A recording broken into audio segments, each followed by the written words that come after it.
take a shower now. That's nice, honey.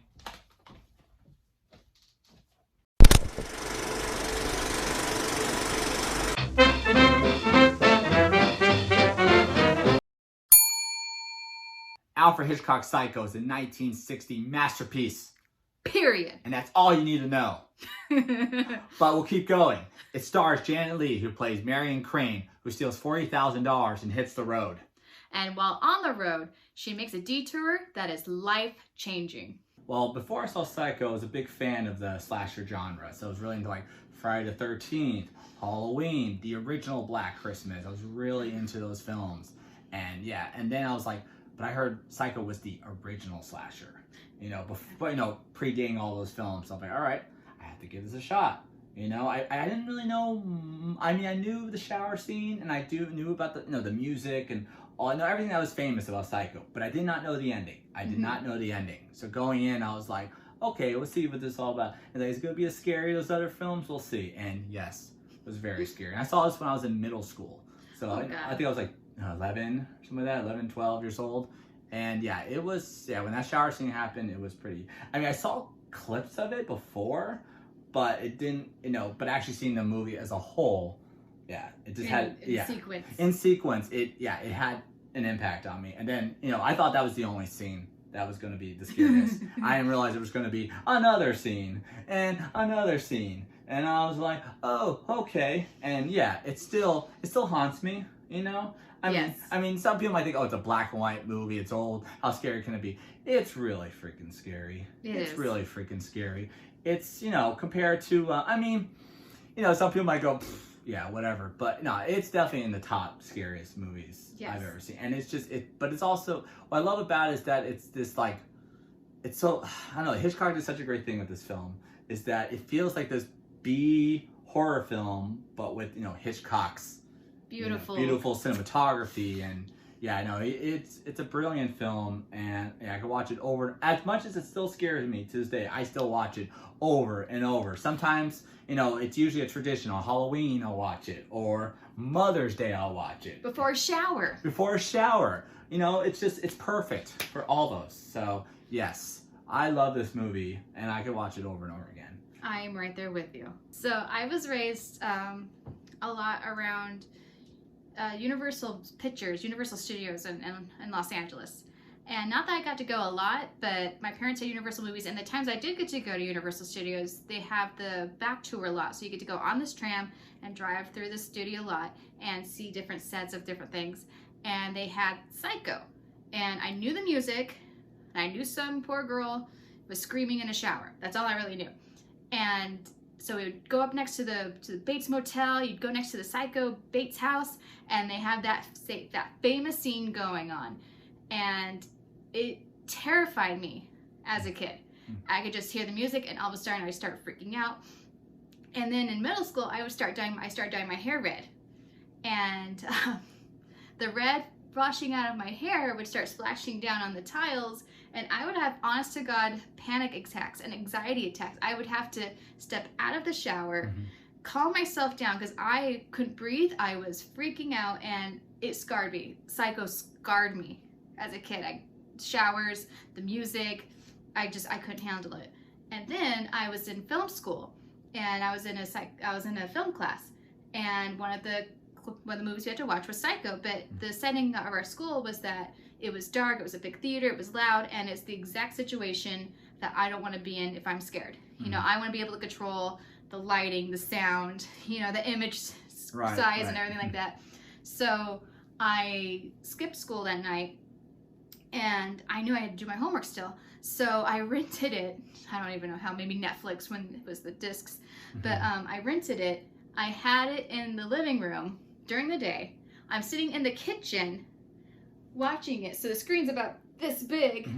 And I had it on mute with subtitles so I could still do my homework and not be scarred as much from watching the movie. And so I could still do my homework. But after that screening and multiple screenings after to finally calm down, I loved Psycho. So Psycho opens up in a very unusual and very sexy kind of way. Because we pan over from seeing the city of Phoenix over into this window, and you see two people, a man and a woman, in bed. What? No. And she's wearing a broad slip. And they're not married. I'm sorry. What? Marion Crane and her boyfriend, Sam Loomis, are not married, but in bed together. No.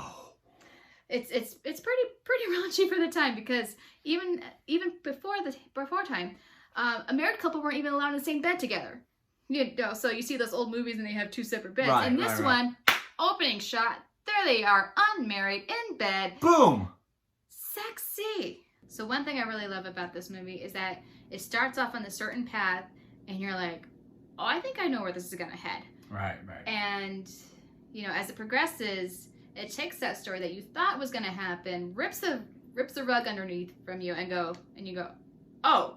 Yeah, no, what I love about Psycho is that it feels like two different movies. Yes. You think it's gonna be, it's one movie, and then it takes this detour, literally, and then it takes you into a whole new adventure. I mean, it's not jarring. No. But it's the perfect segue to the adventure of Psycho. So while Marion's on the road, it's raining, she's tired, she's exhausted, and through the rain and windshield, she sees two infamous words. Bates Motel. And the poor girl, she just pulls over and hopes just to get a night's sleep and then continue her trek. But while she's there, she meets Norman Bates, played by Anthony Perkins. And he is sweet, soft-spoken, and I don't want to call him boyish, but he has a boyish charm to him. He doesn't seem like he's really aggressive or masculine, as one would say. He's definitely innocent. Yes, naive. Naive. That's the word, naive. And, but yes, naive boy. But yeah, very nice, just very helpful. Yeah. Gets Marion Crane a room for the night. So Norman goes off to prepare dinner for him and Marion, and we hear his interaction with Mother at that time. Yeah. And poor Marion hears it too, and it is not pleasant. No, we could hear it all the way from the house. Yeah, we hear from the house all the way down to the motel. And Mother, who hasn't even met Marion, is saying some terrible things about her and implying that Marion and Norman are going to do some pretty inappropriate things. That conversation is enough to keep Marion not going into the house. And so Norman Bates brings dinner for him and Marion into the waiting room kind of thing of the motel. And that's where they get into a conversation about Mother and about themselves a little bit. We start to learn a lot more about Norman Bates in this conversation. Yes. Yeah, well, this is our first introduction to him. Yeah. And you get a lot of information about him through his conversation of his mother. Yes. And, Marion Crane, she's listening to everything. And she's not really sure about him. But she feels pity for him. She feels pity. She feels bad for him. I don't think she's, scared of him. No, she feels bad for him, I would say, if anything. Yeah. He's been confined his whole life with his mother in this house, doing this motel that isn't really doing a lot of success. And they talk about personal cages. And one thing, though, that seems to trigger poor Norman is talking about his mother not being healthy or being put in an institution. That really seems to offend him. And poor Marion's like, I didn't mean to. And that's a great moment by Anthony Perkins. Oh my God, His performance in this, just the scene alone is brilliant. Yes. The scene, you want to see acting. It's a shame that he was not nominated for Academy Award. It really is, because he's got this intensity, but it's being held in, and you can see it's boiling inside of him, but he's keeping his calm, and it's beautifully acted. Yeah, do not insult Mother. No. Because every boy's best friend is his mother. So after the conversation that Marion has with Norman Bates, she decides she's gonna, start new the next day. Yeah, to fix everything that she made wrong. Yeah, return the money. Yeah, so go back to Phoenix, turn in the money, and face the music. But first, she's gonna take a shower, wash away the dirtiness of her action. But she doesn't make it back to Phoenix, and our story shifts gears from following her to now trying to find her. Yes, and this is when we go back to Sam Loomis, her boyfriend. Actually, we meet Marion's sister, played by Vera Miles, who's one of Hitchcock's favorite females. Yeah, she was also in The Wrong Man. Ooh, with Henry Fonda. Great film. So Vera Miles is not the only one showing up at Sam Loomis's door. She is also followed by Arbogast, a private detective played by Martin Balsam. Nobody knows where Marion is. No, but Arbogast is on the case. Yes, he is, and he does a good job trying to locate her. And then he does stumble upon Bates Motel. Yes. And he and Norman Bates kind of bump heads. And Arbogast can kind of tell something's a little suspicious, but, you know, he doesn't have any evidence to exactly lock in that something's wrong. So he does a little bit of snooping, and let's just say he finds some answers. And it's actually one of the most frightening scenes to me. But yeah, I mean, you know, there's the one famous scene that we all know about, the shower scene. Yes. But the scene that involves Arbogast is even more frightening. I would actually agree with that. I've lived in a house prior to this one that had a very similar layout to the Bates house. Yeah. And I would go up those stairs terrified. I would dash for my door because I worried about a similar moment happening to me. Yeah. And it truly was. I didn't anticipate this spook. And so I thought I was in the clear when other things happened. And then this happened. And I go, oh, great. Yeah, no. Oh, and this scene, this scene, the stairs scene, we'll call it, is very brilliantly done. It stays with you. Yeah. It really does. Yeah. It kind of like I love movies that violate something that you can't avoid. Yeah. And this violates stairs. Pretty bad. It's like how they say, like, you know, what Psycho did for showers, we can say what Psycho did to stairs. Yes. Yeah. Showers and stairs. Shower and stairs. Just watch out for both of those. So make sure when you have a house, make sure it has no shower and no stairs. This movie has at least 3 great shocks. Yes, 3 moments that stay with you long after the movie's done. So we won't spoil it. No, I mean, some of you might know. Yeah, I mean, they're pretty famously known shocks, but if you haven't seen the film, when I first saw this film, I was not expecting these shocks. I knew of one shock. Just the one that I think everyone knows. We won't say it, but you know what we're talking about. If you've seen it, you know. Even if you haven't seen it and you just have, you know, seen clips. Right. Yes, but there's a couple other shocks that you do not expect if you have not seen the film. There is an unexpected star in this movie. Yes, a toilet. Yes, the first functioning, flushing, beautiful toilet in all its glory. Yes, and that was they were not happy, the producers. No, when he was going to put a toilet in there. I mean now it's like with everything we have today, that is so mild and just nothing compared to what we see today. But back then that was like, no. You can't even see a toilet in the Brady Bunch series. No, I mean before Psycho there was no toilet. I mean every time there was a scene in the bathroom, there was no toilet. There was no toilet. Which is like, where do these people go to the bathroom? I know, big question. Out the window? So. But Hitch was very, very smart. That they wanted to have a toilet in the movie, but they couldn't just have a toilet in the movie because censors were going to stop that immediately. So he and the writer were very, very clever. Yeah, they used it. It reveals a clue.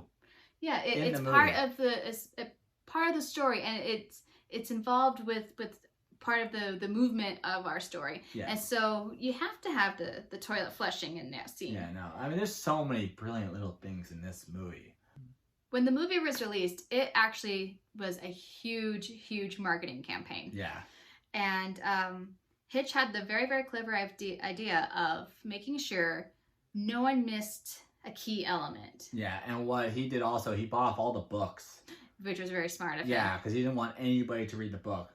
To have the reveal of the story. So he bought every book available, and then he also had the plan of you were not allowed to be in the movie a minute late. You needed to be there before the movie started. So when those lights dim, those doors close. You were not allowed in. Didn't matter if you were the President of the United States, didn't matter if you were the Queen of England, you were not allowed. No.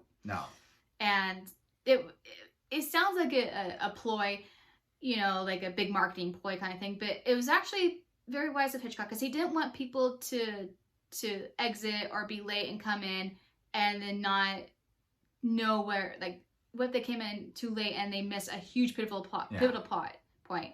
And so he wanted to make sure that you were sitting there from the very beginning to the very end and with no interference.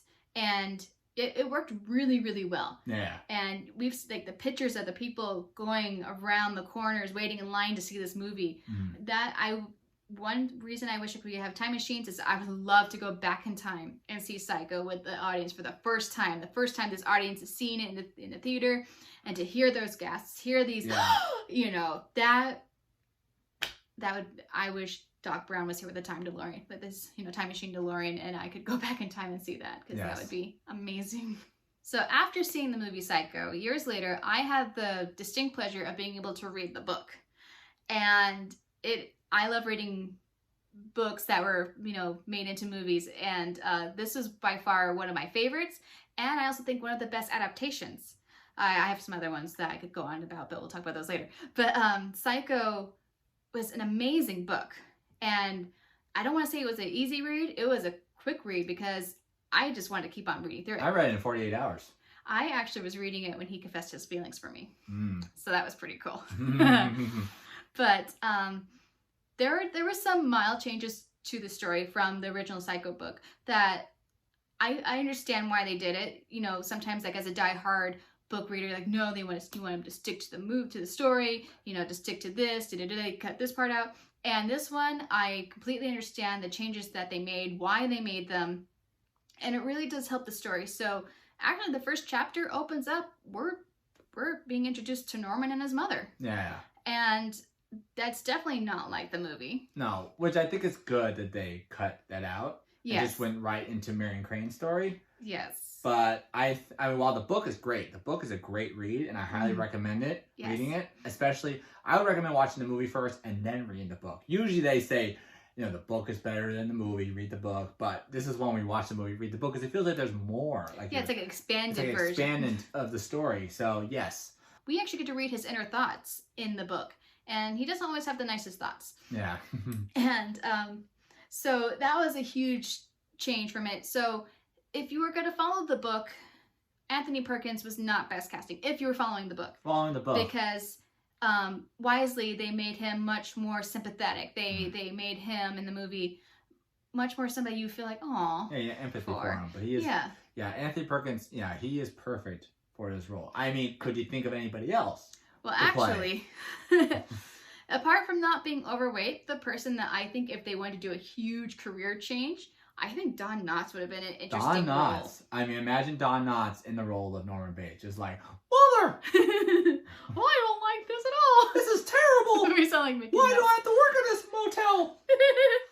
But he fits the bill because he wasn't supposed to be attractive, you know. Mary wasn't supposed to have this, like, little chemistry with him or anything like that. He's just supposed to be kind of like, yeah. You know, and sorry, Don Knotts, you know, but just if he had put on weight, I think if they were going to follow the book more, Don Knotts would have actually been a very interesting and better choice if they were following the book. If they were following the book, but, you know, Anthony Perkins was very good. Yes, he was. He was. Unfortunately, he got typecast after this, and they did the sequels. Psycho 2, Psycho 3, Psycho 4. But all in all, the book and the movie have kind of the same pace. They have pretty much the same twists in the same spots, and it is one of the best adaptations in my opinion. They made a remake of Psycho in the 90s. Oh yeah. Yeah. I watched it. I saw it in the theaters, actually. I only just saw it once. Yeah, it was at the time. Luckily, I saw the original Psycho before I saw the remake. So, but I will say, while it's not the worst movie, it's probably one of the most pointless remakes I've ever seen. Completely unnecessary. Unnecessarily, completely miscast. Yes. Yeah. The only one I like really is William H. Macy, but he's good in everything, even Jurassic Park 3. And I mean, they have Vince Vaughn playing Norman Bates. No.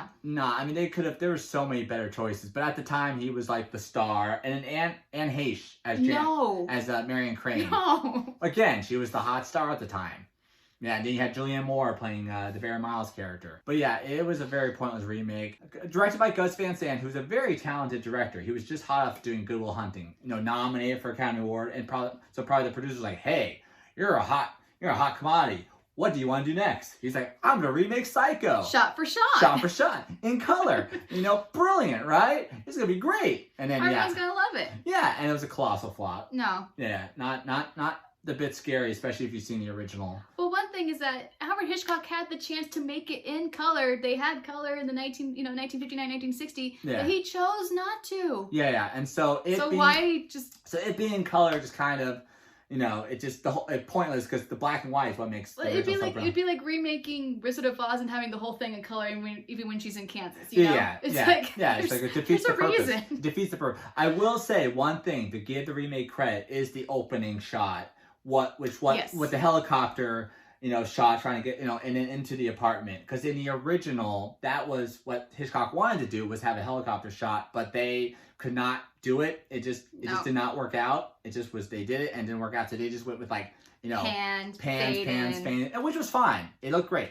But so that's the one thing I would give to the remake. But besides that, it's pretty pointless. And William H. Macy is the only other highlight too. But... yeah, he was cooperating. I'm cooperating here. So despite scaring me half to death for most of my life, this movie, it's one of those that sticks with you because it's spooky, but then it sticks with you because it is an incredibly made movie. Yeah. And it's one that I love sharing with other people. I've shared it with people who are a little bit too young to watch it at times, but it's out of excitement to say, look at this beautifully made film. Yeah. And I love how they do the scariness. I love the music. The music and the movie together is one of the most beautiful combinations of music and film mixed together in anything I've ever seen. And this, one of our favorite movies, and one of my favorite is Rear Window, as we have the poster of, but Psycho, I would have to say, is Hitchcock's masterpiece. That is the quintessential slasher murder movie. Yeah. And the first time that they truly scared you that no one is safe in a movie. Yeah, because before that it was all monster movies. Yeah. And then all of a sudden it's like this is like a more realistic. This is a real monster. This is a real monster. And it's so talk about Rear Window, those are both, Rear Window is one of my all-time favorite movies. Yes. But Psycho, it creeps in there as my, with you. Yeah, and it creeps in there in my top two. I do not know where. It goes back and forth from Rear Window and Psycho, but Psycho is. So it's like 1 point A, 1 point B. Yeah, I don't know. I go back and forth, but Psycho I can watch at least twice a year. More. Or more. Yeah, it's a perfect film, and I love it because it wasn't a huge budget when they made this film. No, it was actually the people who did it was Hitchcock's TV show. Yeah, from Alfred Hitchcock. And you can't tell. They do such a beautiful job. It shows that with passion, a good story, a good director behind the helm, you can make one of the best movies of all time. Yeah, I wish directors today, or producers today, it's like, hey, make a horror film, but get a good director behind it. Yeah, and see, and there's your results. You don't need a big budget. No, you don't need a big budget. You don't need a lot of special effects. Yeah. You just need good artists, good screenwriting, good director, great director, great composer. Yeah, and incredible editing. Yes. The shower scene. If you get to ever have a chance, look at Saul Bass's original storyboards for it. It's just, it's like seeing a comic book version of it. Yeah, there's a rumor that Saul Bass directed the shower scene, but it's been debunked. Yeah, Hitchcock 100% directed that scene. Yes. And brilliant and scene. It's just the visuals in there. You take for granted these visuals, but they're iconic. You just see a shower head and you know exactly what film it is and what moment it is. Yeah. And it is a movie that does everything perfectly. So every year I've made this a tradition on Mother's Day to watch this movie. It's a perfect tradition to share with your mother. Yes. We give Psycho 5 milkshakes out of 5. If you like our content, like and subscribe and follow us on Facebook.